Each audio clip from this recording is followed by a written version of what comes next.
नमस्कार दोस्तों। इस इंडिपेंडेंस डे पे सीबीआईसी ने फेक जीएसटी रजिस्ट्रेशन कराने वालों के अगेंस्ट एक जंग छेड़ दी है। जंग से मेरा मतलब आप समझ गए होंगे, ऑल इंडिया ड्राइव, जो कि सीबीआईसी एक बार पहले भी कर चुका है। और उसकी कामयाबी को देखते हुए और उसके रिजल्ट्स को देखते हुए सीबीआईसी ने एक बार फिर से ये ड्राइव करने का फैसला किया है। इसकी जानकारी खुद सीबीआईसी ने 8 पन्नों की इंस्ट्रक्शन जारी करके अपनी वेबसाइट पे दी है। हम आपको पूरी इंस्ट्रक्शन इस वीडियो में बताएंगे, तो बने रहिएगा हमारे साथ अंत तक इस वीडियो में। इसका मतलब क्या है ऑल इंडिया ड्राइव? ये पहले भी एक बार हो चुकी है, बट इसका मतलब क्या होता है ड्राइव का? ड्राइव का मतलब दोस्तों ये है कि सीबीआईसी एक सर्वे करेगा, यानी कि सबसे पहले वो आइडेंटिफाई करेगा जो जो फेक और सस्पिशियस जीएसटी फर्म्स हैं। उन फेक और सस्पिशियस जीएसटी फर्म्स को डिपार्टमेंटल जो ऑफिसर्स हैं वो विजिट करेंगे। विजिट करके वो चेक करेंगे कि क्या वाकई ये फर्म्स जो हैं वो फेक हैं, सस्पिशियस हैं या नहीं है। अगर वो फेक पाई जाती हैं तो क्या होगा, अगर वो ठीक पाई जाती हैं तो क्या होगा।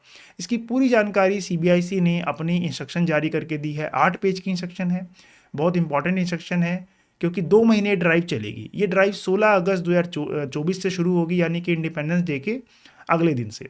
16 अगस्त से शुरू होकर ये ड्राइव 15 अक्टूबर 2024 तक चलेगी। पूरे 2 महीने ड्राइव चलेगी और ऑल ओवर इंडिया ड्राइव है, यानी किसी पर्टिकुलर स्टेट में नहीं, पूरे इंडिया में ये ड्राइव एक साथ चलेगी। पहले भी ये ड्राइव शुरू की गई थी, तब भी इसके रिजल्ट बहुत अच्छे आए थे और इसको एक्सटेंड भी किया था गवर्नमेंट द्वारा।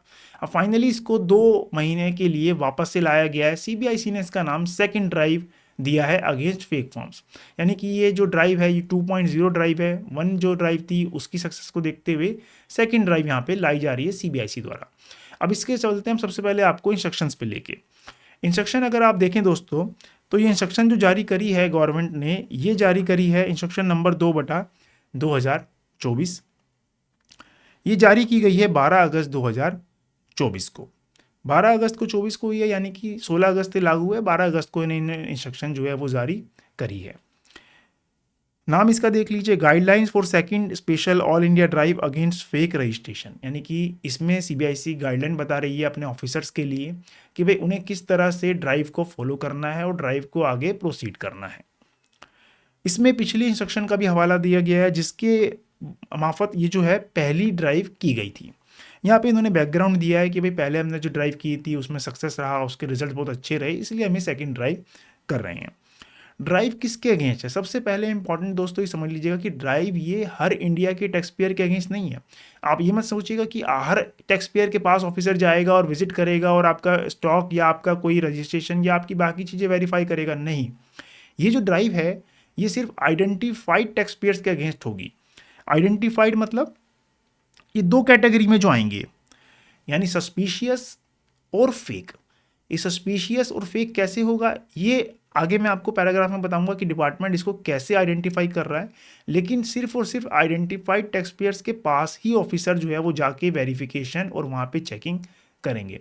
पूरे इंडिया के टैक्स पेयर्स के अगेंस्ट नहीं जाने वाले, जैसे कि पहले लोगों में र्यूमर फैली थी कि भाई हर एक के पास ऑफिसर आएंगे, चेकिंग करेंगे, परेशानी होगी। नहीं, तब भी सीबीआईसी ने, गवर्नमेंट ऑफिसर्स ने क्लेरिफिकेशन दी थी कि भाई ये जो ड्राइव है ये सिर्फ सस्पिशियस और फेक रजिस्ट्रेशन के अगेंस्ट है, हर टैक्स पेयर के अगेंस्ट नहीं है।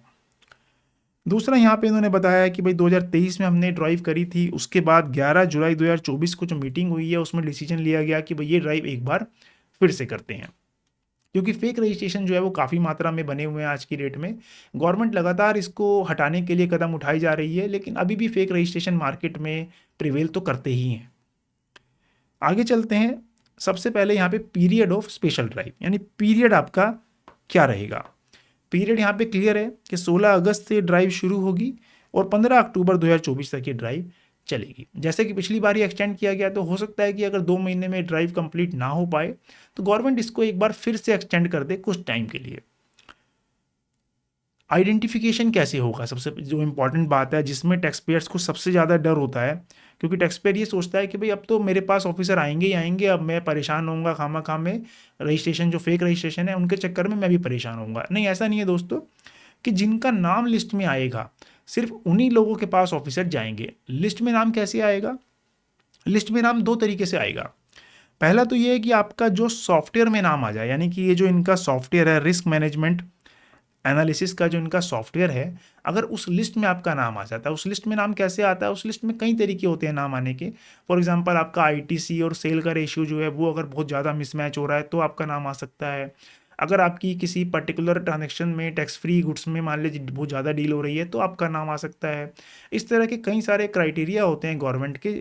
एग्जैक्ट क्राइटेरिया किसी को भी नहीं पता होता, बट ये सिर्फ एक्सपेक्टेशन है कि कहाँ कहाँ जीएसटी डिपार्टमेंट को, सॉफ्टवेयर को लगता है कि भाई टैक्स इवेजन के चांसेस हैं, वहाँ वहाँ पे उनका नाम आ जाता है। तो टर्नओवर के हिसाब से, आइटम के हिसाब से, ठीक है, आपके आईटीसी और सेल आउटपुट के रेशियो के हिसाब से, इस तरह के कुछ क्राइटेरिया के हिसाब से आपका नाम लिस्ट में अगर आता है तो ही ऑफिसर आपके पास आएंगे, अदरवाइज नहीं आएंगे। इसके अलावा अगर सॉफ्टवेयर में नाम नहीं आता है तो यहाँ पे सर्कुलर में स्टेट जीएसटी और सेंट्रल जीएसटी ऑफिसर को भी पावर दी है कि अगर उनके पास भी कोई एनालिसिस है, उनके पास भी कोई इनपुट है, तो वो इस इनपुट और एनालिसिस के बेसिस पे भी इस लिस्ट में किसी सस्पिशियस पर्सन का नाम ऐड कर सकते हैं। तो यहाँ पे देखिए लिखा हुआ है कि besides state and central authorities में एट दियर ओन ऑप्शन, मे का मतलब है कि कर सकते हैं, करना चाहें तो, supplement this list by data analysis and intelligence. Analysis जरूर होना चाहिए, ये नहीं कि रैंडमली किसी का भी नाम ऐड कर दिया, नहीं, रैंडमली नहीं, उसके पीछे एनालिसिस, उसके पीछे इंटेलिजेंस और जो डेटा गैदरिंग है वो होना चाहिए। उसके बाद अगर ऑफिसर को लगता है कि भाई ये नाम भी इस लिस्ट में होना चाहिए और उसकी भी वेरिफिकेशन होनी चाहिए, तो उस पर्सन की भी वेरिफिकेशन की जा सकती है as per circular. Action to be taken by the field formation. अगर देखिए ऑफिसर विजिट करते हैं और पाया जाता है कि जेन्युइन टैक्स पेयर है, कोई दिक्कत नहीं है, तब तो कोई दिक्कत नहीं है। लेकिन अगर ऑफिसर को लगता है कि इसमें जो है वो फ्रॉड हो रहा है, ये फेक फर्म है, सस्पिशियस फर्म है, तो ऑफिसर क्या क्या एक्शन ले सकता है। सबसे पहले तो ऑफिसर जो है वो आपका रजिस्ट्रेशन जो है वो सस्पेंड और कैंसिल कर सकता है। यानी कि सस्पेंड और कैंसिल जो है वो इमीडिएटली हो जाएगा, आपका सस्पेंशन तो इमीडिएटली हो जाएगा, कैंसिलेशन आपको शोकोज देने के बाद उसके बाद हो जाएगा। तो यहाँ पे सस्पेंशन और आपका कैंसिलेशन भी हो सकता है अगर ऑफिसर ने पाया कि भाई आपकी फर्म जो है वो फेक है, वो फेक आईटीसी पास ऑन कर रहे हैं और उनका एक्चुअल में कोई बिजनेस नहीं है। दूसरा, इसके अलावा सस्पेंशन और कैंसिलेशन तो होगा ही, साथ में आपका आईटीसी जो है वो ब्लॉक हो सकता है, यानी आपके इलेक्ट्रॉनिक क्रेडिट लेजर में जितना भी पैसा पड़ा होगा उसको डिपार्टमेंट चाहे तो ब्लॉक कर सकता है। तीसरा, आपने जिन जिन लोगों को इनवॉइस इशू करा है, जिन जिन लोगों को आपने इनवॉइस इशू किया है जीएसटीआर 1 के बेस पे, उन लोगों का भी आईटीसी जो है वो ब्लॉक हो सकता है और उन लोगों का भी आईटीसी डिनाई हो सकता है। क्योंकि आपका तो होगा ही होगा, लेकिन आपने, क्योंकि अगर आपकी फर्म फेक है तो जिनको आपने बिल काटे वो भी फेक हो गए, तो वो सारे भी ऑटोमेटिकली फेक मान ली जाएंगे, उनका भी आईटीसी एक बार तो डिसअलाउ हो ही जाएगा, चाहे वो जेन्युइन ही क्यों ना हो। मान लीजिए किसी पर्सन ने आपसे जेन्युइनली मान खरीदा हो, लेकिन अगर किसी एक फर्म का आईटीसी जो रजिस्ट्रेशन है वो फेक मान लिया जाता है, तो उसने जितने भी बिल इशू किए वो मान लिया जाता है कि वो भी फेक है, अनलेस कि वो पर्सन आके प्रूव करे कि हाँ मैंने तो जेन्युइन ट्रांजेक्शन करी थी। तो इस तरह के दोस्तों यहाँ पे पूरा प्रोसीजर दिया हुआ है ऑफिसर के लिए। प्रोसीजर ऑफिसर के लिए है, टैक्स पेयर के लिए नहीं है। तो आप एज अ प्रोफेशनल इस इंस्ट्रक्शन को डाउनलोड करके रख सकते हैं, यानी कि अगर आपके किसी क्लाइंट के पास कोई वेरिफिकेशन होती है, इंस्पेक्शन होता है, तो आप इस इंस्ट्रक्शन को रेफर कर सकते हैं ये देखने के लिए कि भाई ऑफिसर जो है इस इंस्ट्रक्शन को फॉलो कर रहे हैं या नहीं कर रहे हैं। हालांकि टैक्स पेयर के लिए इस इंस्ट्रक्शन का कोई ज़्यादा इंपॉर्टेंस नहीं है, ये प्रोफेशनल्स के लिए और ऑफिसर्स के लिए बेसिकली है। तो यहाँ पे इंपॉर्टेंट पॉइंट ये है कि सेकेंड ड्राइव जो है वो शुरू होने वाली है बहुत जल्द, 2-3 दिन बचे हैं, 16 अगस्त से आप तैयार रहिएगा। अगर अब देखिए कई बार इसमें क्या होता है कि गवर्नमेंट कोई अंतर्यामी तो है नहीं कि भाई उन्हें पता लग जाए कि फेक फॉर्म्स कौन सी हैं, नहीं, उनके पास तो पैरामीटर्स होते हैं, उस पैरामीटर्स में वो एनालिसिस करते हैं। उनके पास आजकल एडवांस सॉफ्टवेयर हो गए हैं, तो सॉफ्टवेयर के थ्रू वो लिस्ट बनाते हैं कि किन किन ऑफिसर्स जो हैं वो विजिट करेंगे किन किन टैक्स पेयर्स पे। तो इसमें कई बार जेन्युइन टैक्स पेयर्स का भी नाम आ जाता है, स्वाभाविक है, क्योंकि जब डेटाबेस के बेस पे यानी रिस्क एनालिसिस के बेस पे नाम आएगा तो उसमें कुछ जेन्युइन टैक्स पेयर्स का भी नाम आ जाता है।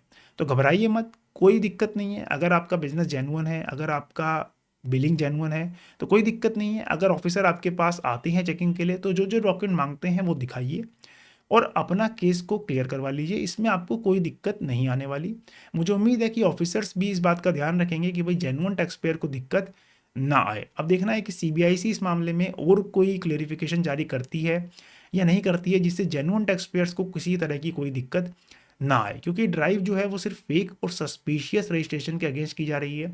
तो सीबीआईसी को ध्यान रखना चाहिए कि भाई ऑफिसर किसी भी तरह की कोई दिक्कत जो है वो टैक्स पेयर्स को, जेन्युइन टैक्स पेयर्स को ना आए।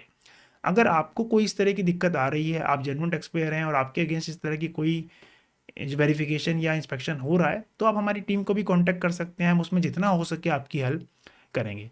पूरी इंस्ट्रक्शन हमने अपने पोर्टल पे अपलोड कर दी है, आप वहाँ से जाके डाउनलोड कर सकते हैं। वहाँ पे आपको सारे इंस्ट्रक्शन सब कुछ मिल जाएगा।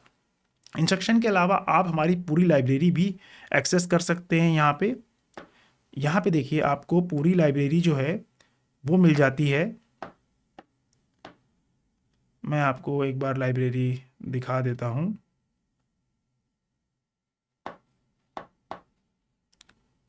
यहाँ पे देखिए, ये आप लाइब्रेरी एक्सेस करेंगे। इसको मैं जूम कर लेता हूँ थोड़ा सा, इसको मोबाइल मोड में ले जाते हैं ताकि आपको बड़ा दिखाई दे सके। यहाँ पे आप जाएंगे तो यहाँ पे न्यूज़ एंड सेक्शंस के कॉलम में हमने सारे अपडेट्स यहाँ पे पोस्ट किए हुए हैं। यहाँ से आप पूरी लाइब्रेरी को एक्सेस कर सकते हैं और साथ में जो भी इंस्ट्रक्शन आपको नोटिफिकेशन सर्कुलर पढ़नी है वो आप पढ़ सकते हैं। पर कोई भी हमारा डेटाबेस एक्सेस करने के लिए आपको एक सब्सक्रिप्शन की रिक्वायरमेंट होगी। अगर आपने कोई सब्सक्रिप्शन नहीं ले रखा है तो आप हमारी लाइब्रेरी का कोई भी एक सब्सक्रिप्शन ले लीजिएगा। हमारे पास 1 साल से लेके लाइफ टाइम तक के प्लान है। जो प्लान आपको सूट करे वो आप ले लीजिएगा। सब में डेटाबेस सेम है, सिर्फ और सिर्फ डिस्काउंट्स का फ़र्क है। जितना आप हायर प्लान लेंगे उतना आपको हायर डिस्काउंट मिलेगा। बाकी डेटाबेस और सर्विसेज का कोई फ़र्क नहीं है। ये प्लान लेने के बाद ही आप हमारा डेटाबेस जो है वो कंप्लीट एक्सेस कर पाएंगे। इसमें आपको notification, circular, press release, case laws, HSN, calendar, diary सब कुछ मिलता है। इसके ढेरों फ़ायदे हैं जो हम दूसरी वीडियो में ऑलरेडी बता चुके हैं। तो एक बार आप हमारी लाइब्रेरी को चेक करिएगा और उसके बाद आप देखिएगा कि ये कितनी यूज़फुल है आपके लिए। अगर लाइब्रेरी से रिलेटेड आपको कोई डाउट है, कोई क्वेश्चन है, कोई क्वेरी है, तो हम हमारी टीम को कॉन्टैक्ट कर सकते हैं। वहाँ से आपकी पूरी मदद की जाएगी। धन्यवाद।